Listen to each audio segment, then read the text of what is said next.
Hey guys, Assalamu alaikum. Nasin's vlog so aniti vlog আপোনালোক আটাইকে স্বাগতম জনাইছো। আজি হৈ গ'ল ৰমজান মাহৰ দ্বিতীয়টো জুম্মা। সকলোলৈকে জুম্মা মুবাৰক থাকিলে দোৱা কৰিব আমাৰ কাৰণে আৰু মই দোৱা কৰিম। আচ্ছা না, জুম্মা মুবাৰক কৈ দিয়া। জুম্মা মুবাৰক কৈ দিয়া। নকোৱা? আচ্ছা ন গা ভাল নাই। আতি বমি কৰিলে, দিনত ভাত খাব নোৱাৰিলে, সেইটো কাৰণে আমাৰ ঘৰলৈ অহা নাছিলে কালি। হয় নাই? বমি কেলে কৰিলা? নাজানা? আকৌ বমি লাগিছে নি? নাই লগা। মটন খোৱাৰ কাৰণে হৈছে, বেছি মটন খাই যে। হয়নে নহয়? হয়। আৰু বতৰটো বেয়া কৰি দিলে, ঠাণ্ডা সোমাই গ'ল জেকেটাৰ। বাৰু যি কি নহওক ব্লগটো ষ্টাৰ্ট কৰি দিছোঁ। এতিয়া 11:40 হৈছে আৰু মই এতিয়া ক্ষীৰ বনাব লৈছোঁ। আজি শুক্ৰবাৰ যিহেতু বহুত বেছি কাম আছিলে। ক'ত পালা মটনটো? ভিতৰত পালা? মটন এটা পালে। তোমাৰ এতিয়া বমি হৈছিলে ন, মটন খাবা জানো? তথাপিতো খাবা? নালাগে খাবলৈ, নালাগে, হ'ব। এই গালত ক'ত দুখ পালাচোন? ক'ত পৰিলা? তলত ছিঙি গ'লগৈ একদম গালত। তুমি চেইন নানিলা? মই দিম তুমি চেইন নানিলা? ধুৱাইছে। এতিয়া আমাৰ চনয়ে কি খাইছে? দৈ খাইছা? নালাগে ন দৈ খাবলৈ, তুমি কেলৈ খাইছা দৈ? অকণমানটো ওলাই দি দিব পাৰিম আৰু। নহৰু আছে নি এফুটামান ক'ৰবাত? চোৱাচোন তাতে যি আছে আৰু। আজি 100 টকাত আদা নহৰু মাৰ্কেটৰ পৰা লৈ আনিবা। আদা নহৰু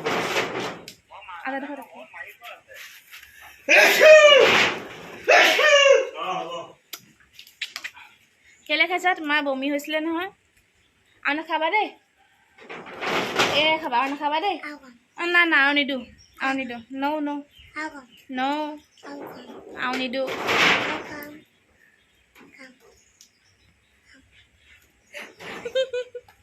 এতিয়া মই ক্ষীৰ বনাওঁ দেই। কি কৰিছে? তুমি যে কাম দিছা এক্সট্ৰা, সেইটো কৰি আছোঁ। কি হয়? মাল্টিটাস্কিং। চাউল বইল কৰি আছোঁ, লগতে কাপোৰ চিলাই আছোঁ।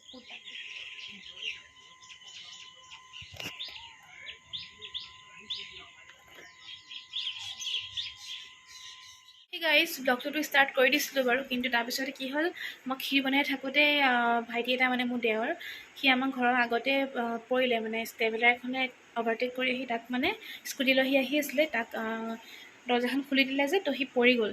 পৰি যোৱাৰ পিছত তাৰ এনেকৈ দুখ পালে, আঙুলিত অকণমান দুখ পাইছে অলপ হাতে চাতে। তাৰপৰা হাজবেণ্ড মানে কি হ'ল বুলি কৈ দৌৰি গ'ল যে, সি ফোন কৰাৰ পিছত মোৰ আৰু তাৰপিছত মানে ভিডিঅ' কৰিবলৈ আৰু হেৰি নাই, ইমান মানে ভয় লাগিছে, কি হ'ল, বেছি দুখ পাইছে নি, কাৰণ যোৱা মানুহতকৈ ঘৰত থকা মানুহৰ বেছি ভয় লাগে ন। তাৰপিছত আৰু ক্ষীৰ বনাই মই এইফালে অকলে কাম কৰি আছোঁ, হাজবেণ্ডেও নাই বিৰিয়ানী কামখিনি। তাৰপৰা আহি পালেহি বাৰু, তাৰপৰা সি অলপ দুখ পাইছে বুলি কৈছে, এতিয়া বৰ ভাল পাইছে। কিন্তু ইমান বেয়াকৈ কেলৈ চলাব লাগে ন গাড়ীবোৰ, মানুহৰ তাৰতো দুখেই নাই, সি নিজৰ ৰাস্তাত আহি আছে, তাক ট্ৰেভেলাৰখনে আহি মানে মানুহ দেখিলে বুলিয়ে সিহঁতি দুৱাৰ খুলি দিছে, লাগিলে স্কুটি লৈ মানুহ আহক না, সেইবোৰ দৰকাৰ নাই মানে। এই ট্ৰেভেলাৰ আৰু আল্ট্ৰা বাছবোৰ বহুত বেয়াকৈ চলাব ধৰিছে। প্লিজ ভালকৈ চলাব আপোনালোকৰ কাৰণে মানুহ বহুত কষ্ট পায় ন। এতিয়া আহি গ'লোঁ কিটচেনলৈ ইফতাৰী বনাবলৈ, আৰু ৰমজান মাহটো যে যাবগৈ বহুত মিছ কৰিম এইখিনি টাইম ইফতাৰী বনাবলৈ, কিটচেনলৈ যোৱা, এনি টাইম অজুত থকা, মানে শোৱাৰ টাইমটো বাদ দি বাকী গোটেইখিনি টাইম অজুতে থকা হয়, কিবা নে কিবা এটা আল্লাহৰ ইবাদত কৰি থকা হয়। গোটেই বস্তুখিনি বহুত মিছ কৰিম। যিমান দিনবোৰ পাৰ হৈ গৈ আছে, সিমান মনটো দুখ লাগিলেই গৈ আছে ডে বাই ডে। সদায় যেতিয়া চেহেৰীত উঠোঁ, তেতিয়া লাগে আৰু কেইটামান চেহেৰী বাকী আছে। বাৰু যি কি নহওক, টাইমটো যাবই, ৰমজান মাহটো এনেকৈ পাৰ হৈ যাব, কিন্তু আমি এইটো ট্ৰাই কৰিব লাগে, যিখিনি আমি এতিয়া কৰি আছোঁ, তেতিয়া তাৰ গোটেইখিনি থাকিব নোৱাৰোঁ এনেকৈ আমি, তথাপিতো যিখিনি পাৰোঁ সেইখিনি আমি সদায় লগত ৰাখিব লাগে।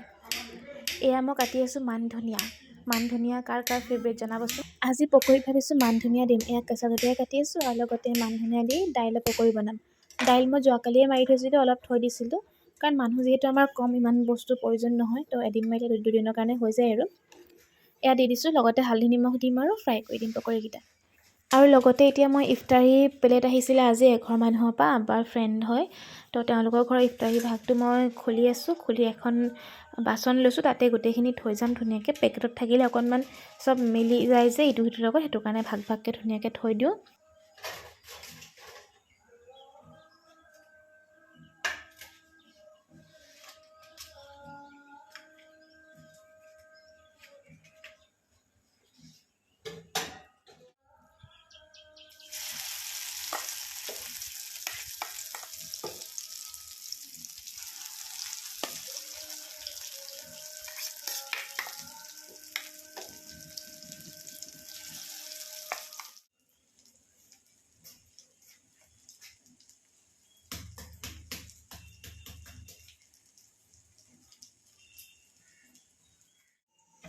ছিজনৰ প্ৰথমটো আম খাবলৈ গৈ আছোঁ গাইজ। আম মোৰ একদম মানে ফেভৰেট ফ্ৰুট হয়।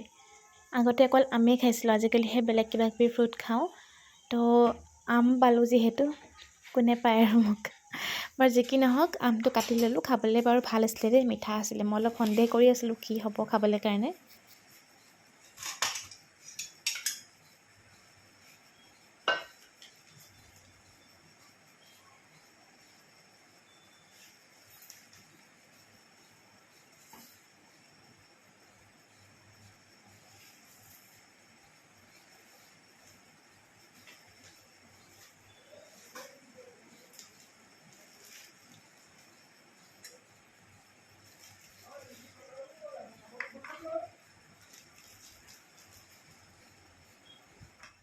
হে গাইজ, এইকেইদিন সদায় মই ভ্লগৰ ক্লজিং ল'বলৈ পৰা নাই। জাষ্ট ভিডিঅ'টো শেষ কৰি থৈ দিওঁ আৰু য'তে পাওঁ তাতে। তো আজি ভাবিছোঁ ভ্লগৰ ক্লজিংটো লওঁ। এতিয়া 10:30 হৈছে, মই চেহেৰি খানা বনাই আহিলোঁ। আজি ইফতাৰীত বনাব নোৱাৰিলোঁ মই চেহেৰি খানা, কাৰণ মোৰ পিঁয়াজ শেষ হৈ থাকিলে। আৰু মানে ইমান টাইম নাছিলে যে মই দোকানৰ পৰা পিঁয়াজ আনিমগৈ। এনেকৈ মই দোকানৰ পৰা আনোগৈ। চব দি দিয়া হ'ল বিৰিয়ানী বনাওঁতে। তাৰপিছত ভাবিলোঁ কি আছে আৰু চাব নহ'লে। তো সেইটো কাৰণে ইফতাৰী বনাওঁতে চেহেৰি বনাব নহ'লে আৰু পিছতে বনালোঁ, এতিয়া বনালোগৈ। কাপোৰ কানি চব জাপিলোঁ, আজি এইখিনি মুকলি কৰিলোঁ। তথাপিতো আকৌ গোট খালেই ধুবলৈ। সেয়া কৰি মেলি হাজবেণ্ড এতিয়ালৈকে ফ্ৰীয়ে হোৱা নাই। কৈছিলোঁ যে ভাইটিটোৱে অকণমান দুখ পালে বুলি। মই ভ্লগত কোৱা নাই নেকি? কৈছিলোঁ। মোৰ দেওৰটো অকণমান দুখ পালে, অলপ বেছিকৈ দুখ পাইছে বাৰু। সেই তাৰ লগত লাগি থকা হৈছে। তাৰপিছত কিছুমান কাম আছিলে, সেয়া কৰা হ'ল। তাক থ'বলৈ গৈছে এতিয়া ঘৰলৈ। তাৰপিছত হাজবেণ্ড আহিব আৰু। তো আজিৰ ব্লগটো এতিয়া শেষ কৰি দিওঁ। যদি আপোনালোকে চাই ভাল পালে তেনেহ'লে please like, comment, share, subscribe কৰিব। লগতে ফ'ল' কৰিব যদি ফেচবুকত চাই আছে। আৰু আকৌ লগ পাম নতুন এটা ব্লগৰ লগত। তেতিয়ালৈকে আল্লাহ হাফিজ।